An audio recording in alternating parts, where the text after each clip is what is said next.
Hi, Steve. We're back and we're reviewing an interesting title here. This is GTFO by 10 Chamber Games. And let's take a little look into it.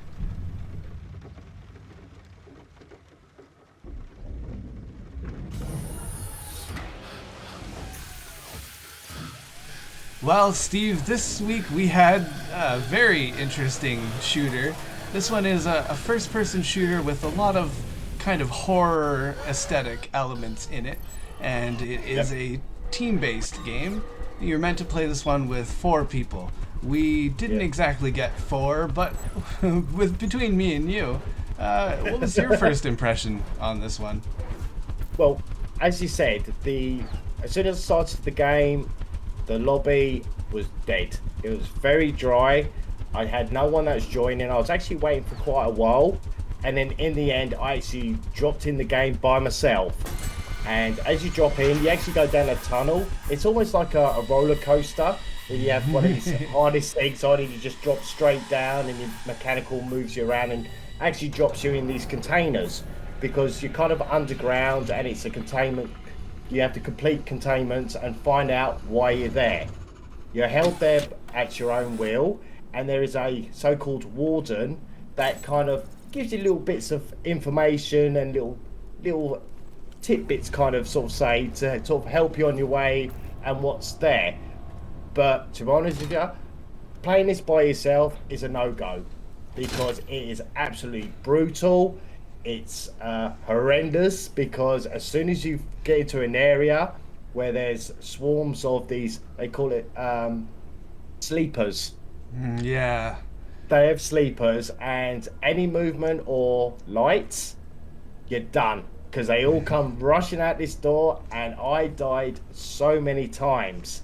So, what was your experience as a one-person player to starting off the game? Yeah, well, it is an interesting introduction. There's some interesting kind of artistic choices with the menus as you're loading in and kind of Yeah, the images it shows you. There's a lot of mystery to who you are and why you're there, but you do have one directive, and that is to kill and kind of get mop out. up these containment units. But you're right; those sleepers, they one of them catches you and they just sound the alarm, and an alarming amount of enemies come forth. It's something that is somewhat familiar to me in other games that are kind of situated like this. One that comes to Yeah, mind that's definitely going to draw comparisons is the Left 4 Dead series. There's four protagonists. They kind of have their one-liners, yeah, their little quips. The yeah, weapon kind of changing, the melee option. A lot of this kind of has been done in Left 4 Dead, and the yes. hordes of zombies that just pour on you are definitely a lot harder to mitigate in this game for sure. You get a little bit of a turret that you're able to set up, and that's kind of a wingman. But when you're solo, it was just a dismal attempt to Oh, break these combat segments.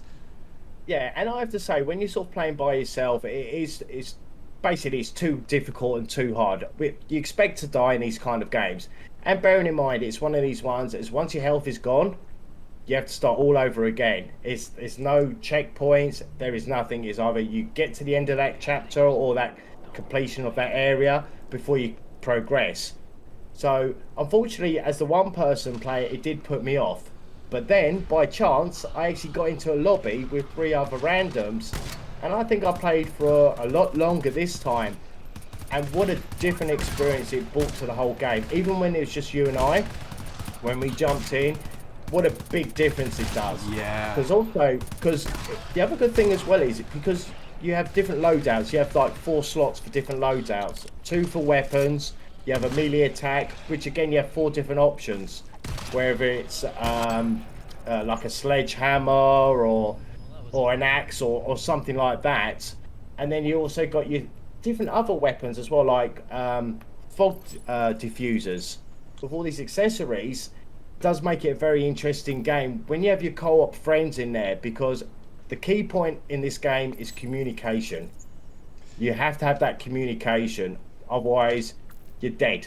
Yeah, Basically. it's once things are set off, it's really Yeah. hard to kind of pull that in and keep it locked down when different attacks are coming from different sides. That's where it really fell apart for me as a solo, and even Yeah. the two of us, we can set turrets up and we can prepare for the main attack, but and eventually they're just coming from every direction, and it gets quite Yeah. a lot harder. It really makes me wonder what kind of things are waiting for you deeper into the game when you get Yes. down to the end game kind of levels, and either is Yeah. just armies and waves of enemies, or perhaps something a little scarier. But in Yes. any case, you definitely feel underhanded in combat in this Yes. game.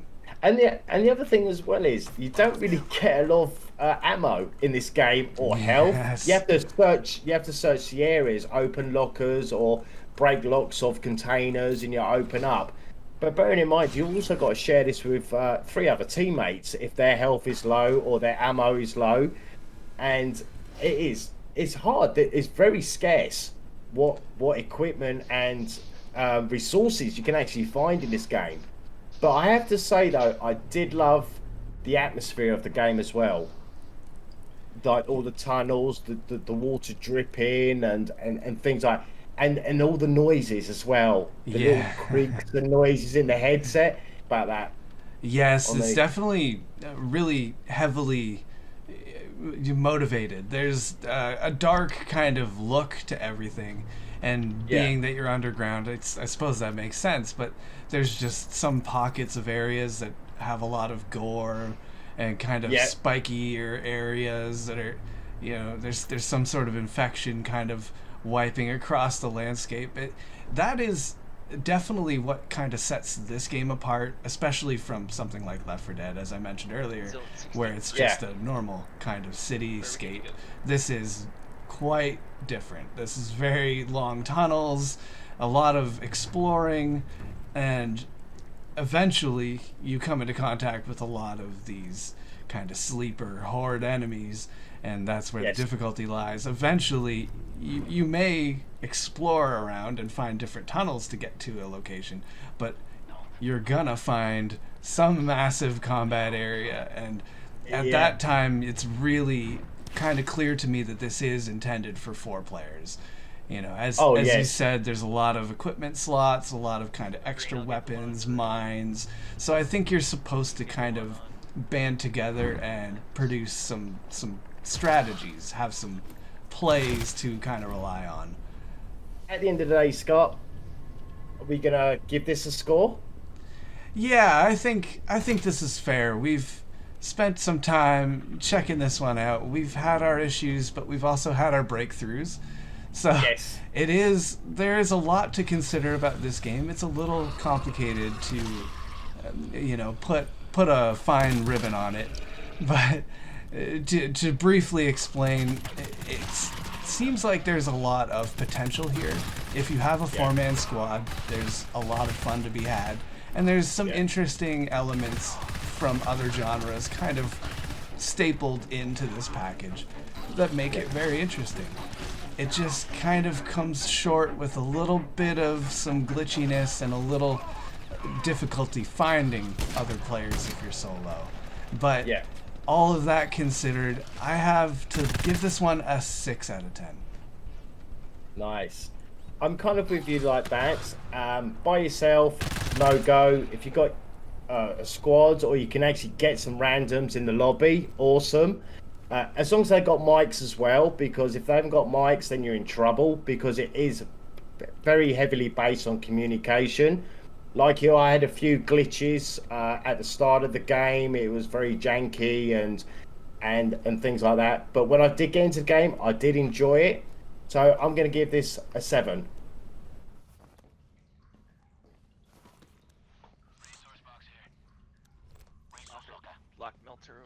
There are serious matchmaking issues for a team-focused game. However, the frantic combat and the dark environments are great to experience. Med pack over here.